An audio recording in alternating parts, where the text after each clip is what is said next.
Right, it's recording. Welcome, everyone. Thank you for joining us. I'm Mo, and I'm with the one and only Doug Brignole. So, hey guys, thank you for the comments and letting me know that my mic wasn't loud enough. I hope now you can hear me well and nice and clear.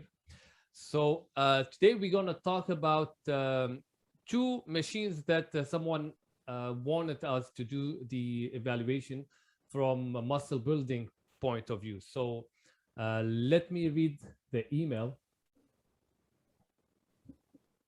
So he said, hey, Doug and Mo, I'm curious if you or Doug familiar with these exercise technology.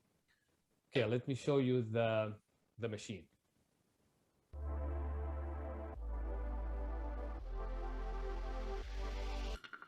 We live in an age where technology is constantly improving. Think about communication and how we went from talking to each other on one of these to today's smartphones in only a few years. In transportation, we've gone from riding around in horse and buggy to driving the supercars of today. Wherever we look, improvements in technology are making our lives better, yet we still exercise like this. Today, the fitness and rehabilitation industries look much like they did 10, 20, even 50 years ago. While cell phones and automobiles reinvent themselves every few years, the fitness industry seems stuck in time, rehashing the same old stuff from decades ago. If we wouldn't use a phone from 50 years ago, why are we settling for the same old technology when it comes to our fitness and rehabilitation? Introducing adaptive resistance exercise, a historic breakthrough in fitness and rehabilitation technology. ARX is the first of its kind, making your fitness and rehabilitation safer, more efficient, and more quantified than ever before. With no weights to drop and the perfect amount of resistance at all times, ARX's computer-controlled, motorized resistance is always enough and never too much. When you experience this perfect resistance, you can achieve all of your fitness or rehabilitation goals in a fraction of the time. Whether you're looking for increased muscle mass, bone density, or injury recovery, ARX is the best tool for the job. Combined with a perfectly matched resistance, we also give you the ability to precisely and effortlessly track your progress. The ARX software quantifies every second of every rep, giving you an unparalleled view in your progress while providing constant, real-time motivation. As I get older and a lot of my friends get older, we're most concerned about losing bone density or muscle mass and just function. So using the ARX is a real safe way for us to get intense muscular work done and help our bones grow in a safe manner. For me, being able to work out efficiently and only a couple of times a week has been incredibly important in my schedule. I work out 2 times a week, 12 minutes at a time, and it's been fantastic for me. I get fit in a short amount of time versus working out 5 days a week in the gym. It's fantastic. I've played sports my whole life. I train a lot of different styles of athletes every day. The ARX can work for a 16-year-old lacrosse player trying to put mass on before the season. It can work well for a 52-year-old triathlete who's trying to rehabilitate a knee. ARX is the most powerful tool I have to train my athletes every single day. ARX's groundbreaking technology is fundamentally changing the way we look at fitness and rehabilitation, building off the ideas of the past, innovating for the future.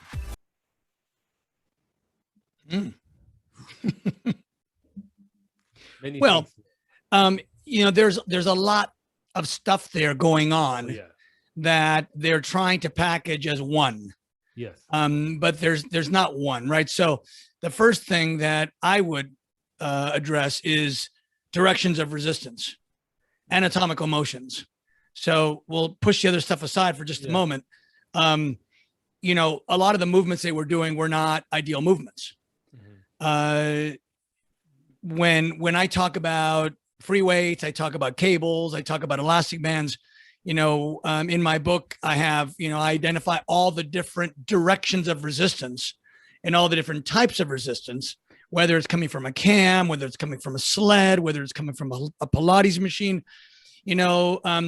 Resistance is resistance, and the muscle, for the most part, doesn't know or care if it's electronic resistance or air pressure resistance or cable resistance or whatever. It recognizes changes in resistance through a range of motion, but resistance still resists. In other words, it's opposition. The muscle has to encounter opposition. So the fact that this is, electronic resistance is fine. It's perfectly fine. It doesn't matter where it's coming from. What matters is the direction of the resistance and the anatomical motion that you are doing in a particular exercise. So in terms of the tracking, I would imagine some of that is fun. Probably most of that isn't very useful. Certainly may not be necessary. Some of it might be interesting. You might want to know how much strength you've gained over the last 12 months, and it might be interesting to look at that. and it might create an incentive, a motivation to work a little harder. But those of us who haven't had electronic quantification of our, of our progress, we're able to progress just fine. So it's not something that's that necessary, that useful. It might be fun and interesting. So ultimately, it boils down to two things. One is the fact that it's electronic resistance. That's an okay, perfectly okay thing. But the directions of resistance and the directions of anatomical motions were not ideal. So what I would say to them is come and talk to us so that we can set you guys straight on, which exercises are ideal and which ones are not and why. And then if you want to apply a direction of resistance or a resistance electronic, that's fine. Mm-hmm. What do you think of? I would imagine they're expensive. Oh yeah, they look Yeah. expensive because of all the accessories as well. It's not just, because also there is the factor of it's one machine that can work many things. Right. I want to talk to you first of all about convenience. For someone who's looking for not going to the gym and he has space at home, is this machine ideal? Well, if you ask 5 people, they'll give you 5 different answers. I mean, first of all, one person would say, well, I can afford it, so I like the idea, regardless of what it costs, of having something that's consolidated. To which I would say, well, it's fine. Consolidated is fine as long as you have the ability to do all the exercises the right way. I mean, that was the original premise of the Pilates reformer. Mm-hmm. That you have this sled that moves, but underneath it, you have these springs. And so you're moving the sled against a certain amount of spring resistance. But the problem, of course, is you don't have enough variation of where the resistance is going to come from, right? So you end up getting a direction of resistance that's not correct. Mm-hmm. Correct for each of the anatomical motions.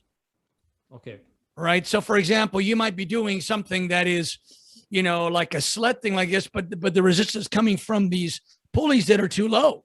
Yeah. If you're going to be pushing in a downward direction, it has to go up. Yeah. So, by the way, this is also the problem with a lot of these machines that are multi-movement machines. They use a weight stack. Mm-hmm. They oftentimes share the weight stack for leg extension, pull downs, rowing, leg curls. And so what they try to do is they try to create, this kind of mechanism that basically borrows from the same weight stack, but you end up getting drag and you end up getting the pulleys are swaying. You can feel them swaying. I never liked those ones. Yeah. And the movements are imprecise. The bench press is still doing this instead of bringing your hands together. So obviously the idea of having something that's compact, that does everything is appealing. There's no doubt that that's true. But aside from the cost of it, if it doesn't do everything you're supposed to do, all the movements, the 20 movements you're supposed to do perfectly right, perfectly well in terms of anatomical motion and direction of resistance, then I don't care that it's compact. Mm-hmm. Who can benefit from that machine? Well, it's better than sitting on a couch eating potato chips. But I am such a fanatic, I guess you could say, about precision and about doing it right, that I even if they gave me one for free, I would still go to my garage gym and do my regular workout at the garage gym. And in other words, I really want to do it right. I want it to feel right. I want to get the most benefit, the most enjoyment, and I don't want to be, susceptible to injury.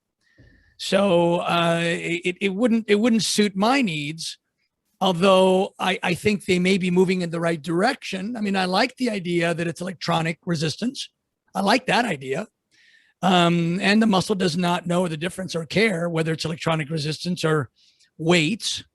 I probably would not make much use of the quantification of the digital readouts and all that stuff. That's probably expensive, but unnecessary. Yeah. Some people are gadget, lovers, and they would love that kind of thing, and they may not be aware of what proper anatomical movement would feel like or proper direction of resistance would feel like. And so they wouldn't know that it's not quite right for, there was one chest press that looked right. Mm-hmm. Right. But that was the only one. I mean, out of 20 exercises, if 19 are going to be imperfect, then that's not going to be very useful to me. Yeah. And what do you think of the idea of the resistance is like tough, but it's still following your strength, all the way till the end? Well, I can't tell what they were doing there. I was under the impression that they're being told to go slow. I felt that the resistance was controlled by the machine. That's why they were pushing, but it's not moving so fast. You could be right. I don't know if they were going so slowly because they were getting a lot of resistance, or if they were going so slowly because they were trying to follow a cue that they were being told to follow. Like, maybe they're looking at a screen and it's a countdown. It's telling them don't get to the end until the countdown. I don't know. But Doug, what if the resistance was controlled by the machine? Therefore, like, no matter how hard they push, it's still going in the same speed, and it will only continue in the same speed. Well, look, here's the thing is, it's almost like isometric. If I hold my hands together and it looks the same, regardless of if I'm really pushing or slightly pushing, then, there's a built-in mechanism to cheat. Same thing with this. If this thing is going to control the speed, regardless of how hard you're pushing, then it's an encouragement for me to not push very hard. All right. So that's the beauty of a weight. A weight either moves or it doesn't move. Yeah. It's not second guessing me. It's not trying to say, well, because he's not pushing very hard, I better back off. All right. If you don't push very hard, it goes back. It doesn't go forward. Right. So, I have to tell you, there are some of us that also like the feeling of a weight, and we like the movement of a weight. In other words, it's a little bit like a treadmill that's automatic and it's going at the speed. And so basically what it's really doing is it's moving under your feet. You're basically lifting your foot and the ground moves under you, which is a lot different than walking on a street. Now, someone might say, well, that's primitive. Well, it's better. It's better to have your body be propelled forward by your force rather than have the ground moving for you. Right. So, you can call it advanced, you can call it, more technologically, whatever. But at the end of the day, what we should be caring about is what actually works and what actually feels good and what actually we enjoy. Yeah. What I got from that message is that girl said 2 sessions and she feels great and in good shape. That means like in 12 minutes, she will do like, I don't know, maybe five reps, 6 reps. Each set has 1 rep in it because it's so hard. That means more time under tension. And in my understanding, like, because the muscle stayed under tension, the equivalent of 10 reps with heavyweight, that means she did a long set. So she got fast results. Instead of like doing 5, she got it in 1.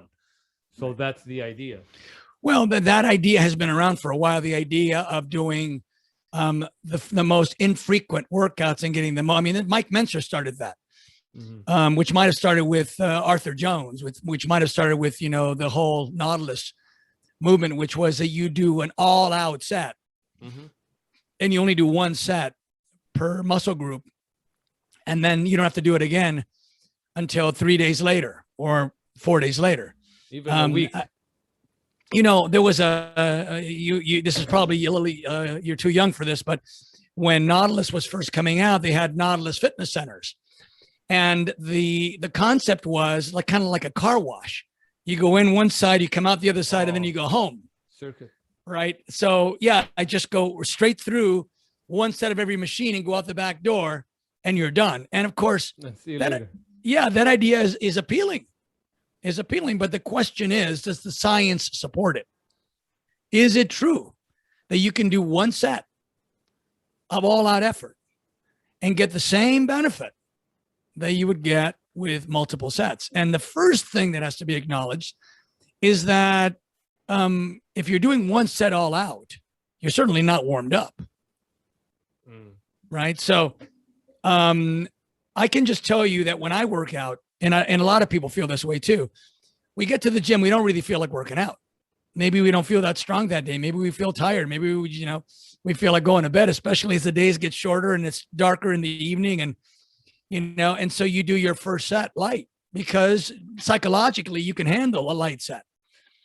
And then you can handle a slightly heavier set. And then emotionally, psychologically, physically, the juices start to flow. By the time you get to your fourth set, you're feeling a little stronger. But even by the fourth set, I wouldn't be ready to go to my top weight and do a heavy set of 6. In fact, I've experimented with it and I don't feel as strong after 4 sets as I feel after 8 sets.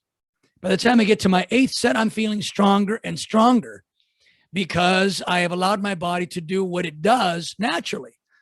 That takes a little more time than doing just one all-out set, right? So the debate does continue in terms of how many times per week is ideal. Yeah. Some people say once a week. Some people say twice a week. Some people say 3 times a week. Obviously, there's an implication that if you're doing it 3 times per week, you're doing slightly less each time. I saw one study recently, I think it was reported on by Brad Schoenfeld, where they saw no difference between the people doing less 3 times a week versus the people doing more 1 time a week. And then one of the comments that Brad made was that it might have been an incomplete study. There might have been more to study that was left out of that particular thing. And they didn't test what would happen if you did 3 times a week, just as many sets, not 1/3 the sets 3 times more often.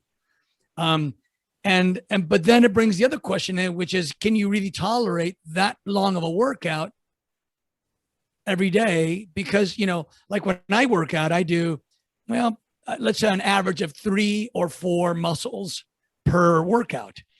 And I typically do about an average of 8 to 10 sets per muscle group. Sometimes it's 6, sometimes it's 12. It depends on a few things.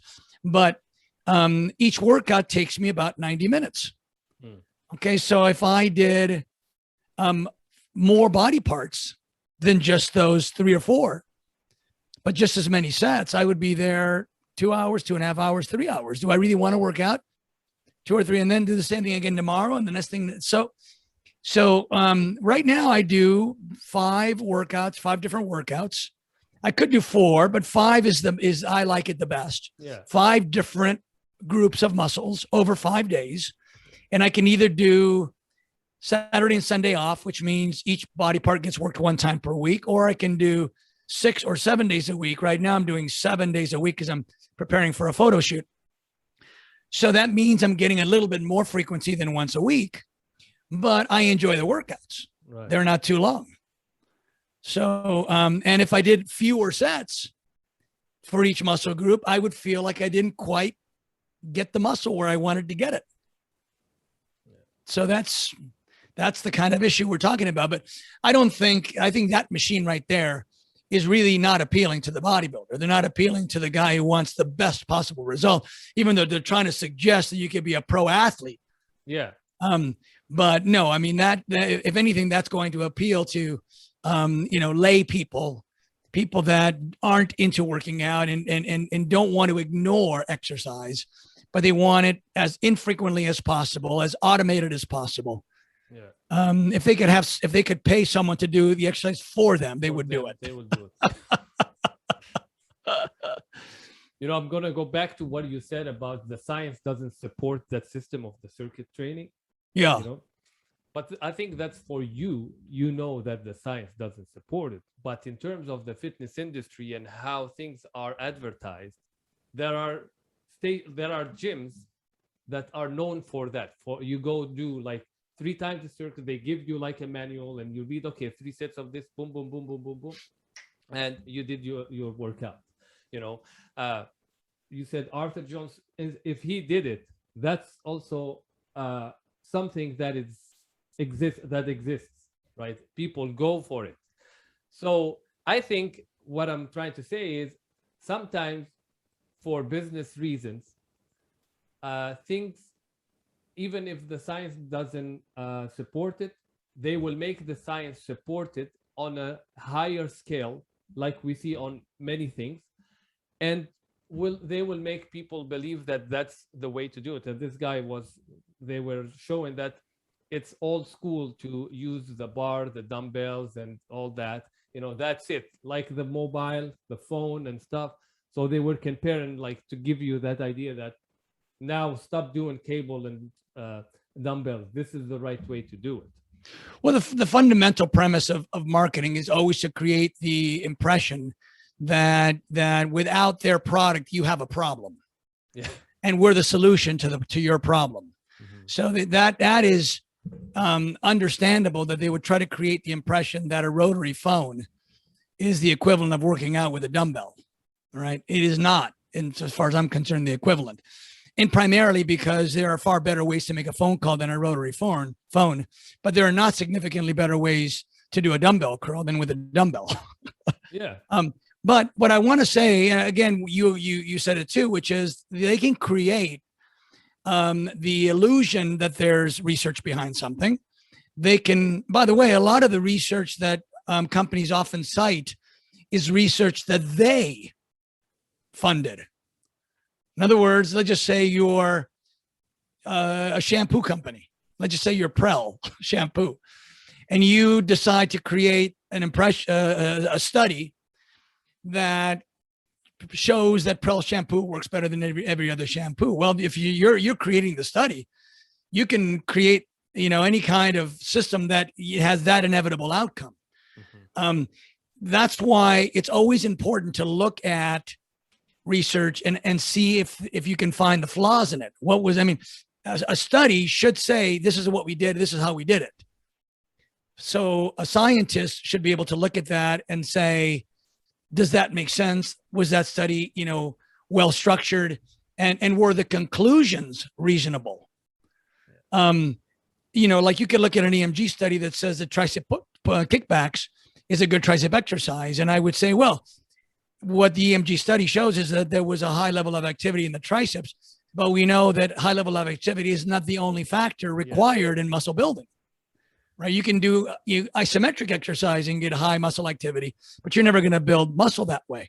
So, it's unfortunate that so much of that happens. And I mean, you saw in my book where all those doctors were saying that cigarettes, were better for your health than not smoking cigarettes.